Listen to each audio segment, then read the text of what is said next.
Setelah mantan Gubernur Jawa Barat Ridwan Kamil menjalani pemeriksaan DNA di Barreskrim Polri pada Kamis pagi. Tes DNA dilakukan sebagai pembuktian kasus pencemaran nama baik dengan terlapor Lisa Mariana.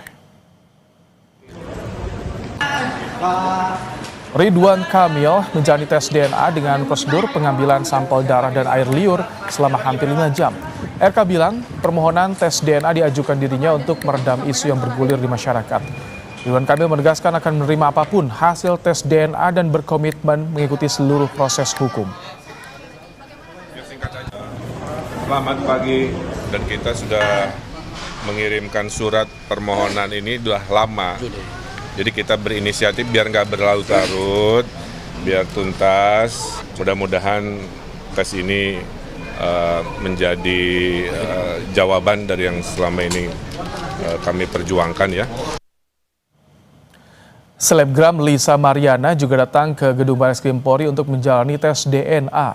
Lisa menyebut tidak bertemu dengan Ridwan Kamil secara langsung dalam proses pengambilan sampel tes DNA. Lisa berharap proses tes DNA bisa berjalan dengan transparan tanpa adanya rekayasa. Pak, ngapain Pak? Sampel berjalan dengan lancar, alhamdulillah. Oh enggak. Beda lantai ya. Harapannya apa? Tapi berharap bertemu nggak Mbak tadi Mbak? Enggak. Asal ya sportif aja ya Bang ya, berjalan dengan lancar. Selebgram Lisa Mariana menggugat perdata Ridwan Kamil atas perbuatan melawan hukum ke Pengadilan Negeri Bandung pada 5 Mei lalu. Gugatan ini terkait hak anak yang diklaim Lisa sebagai anak Ridwan Kamil.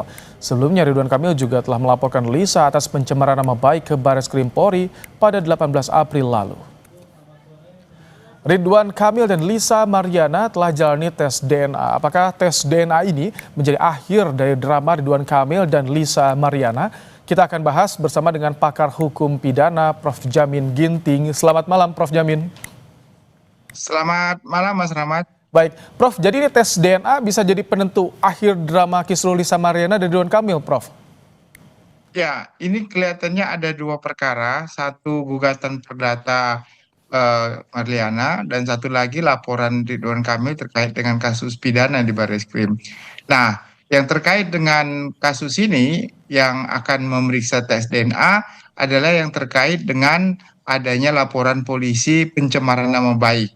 Dianggap bahwasannya Liana ini mengaku-ngaku bahwasannya anak itu anak Ridwan Kamil dan akan ditentukan dengan tes DNA dari ketiga mereka, yaitu Ridwan Kamil, Mariana, dan anaknya sendiri dari air liur dan DNA darah.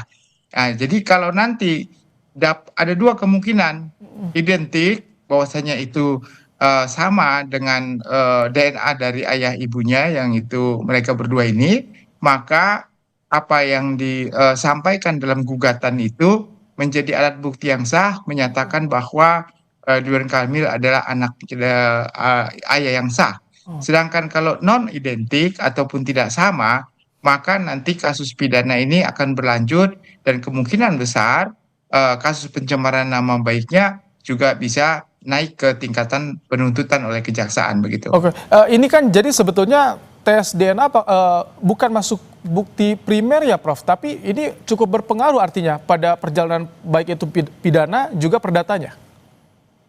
Ya, ini karena terkait dengan pencemaran baik, terkait dengan adanya tuduhan bahwasannya anak hasil dari hubungan di luar nikah, ya, maka ini harus dibuktikan. Apa karena Ridwan Kamil sendiri merasa sudah tercemar waktu beberapa kali dia mengajukan diri sebagai calon gubernur atau dan reputasinya sebagai public figure merasa terganggu dan keluarganya juga terganggu dengan adanya isu-isu apakah itu perselingkuhan dan segala macam yang bisa menghasilkan suatu anak ya dari keturunan ini, sehingga nantinya selain dari bukti tes DNA ini ada bukti-bukti lain lagi apakah benar dia tercemar. Ada saksi contohnya tercemarnya di mana. Nah sekarang kalau di media sosial mungkin sudah tidak bisa lagi karena di putusan MK mengatakan kerusuhan atau pencemaran yang mengakibatkan kegaduhan itu di media sosial nggak bisa. Tapi benar-benar keluarganya menjadi tercemar, nama baiknya tercemar, dan ini bisa menjadi bukti yang sangat kuat karena terkait dengan hubungan darah ya. Nah, ini kalau kasus seperti ini memang tes DNA lah satu-satunya yang bisa menjadi dasar untuk membuktikan apakah dia anaknya atau bukan anaknya. Jadi saya kira ini tes DNA ini tes yang sangat vital ya, sangat menentukan, bukti yang sangat menentukan begitu.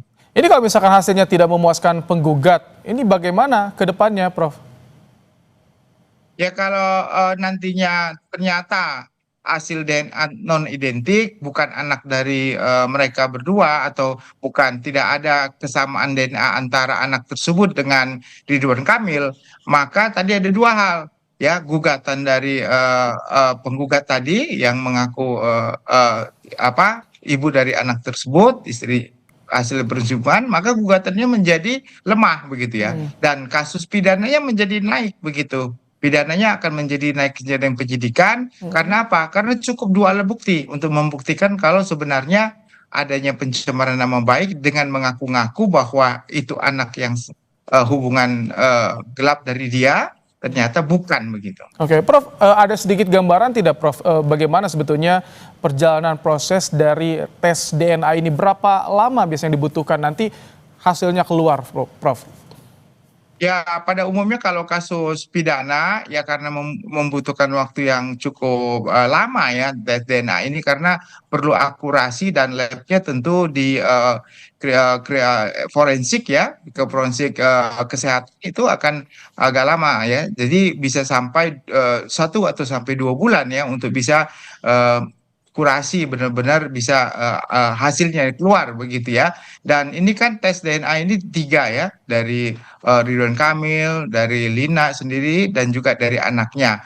Dan ini harus benar-benar dilakukan dengan sangat akurat begitu. Saya kira harus sekitar 2 bulan mungkin, atau 1,5 bulan mungkin bisa keluar nanti hasilnya. Ketika sambil menunggu tes DNA, biasanya proses hukum lainnya, pemeriksaan saksi ataupun yang lainnya itu bisa dilakukan tetap, Prof?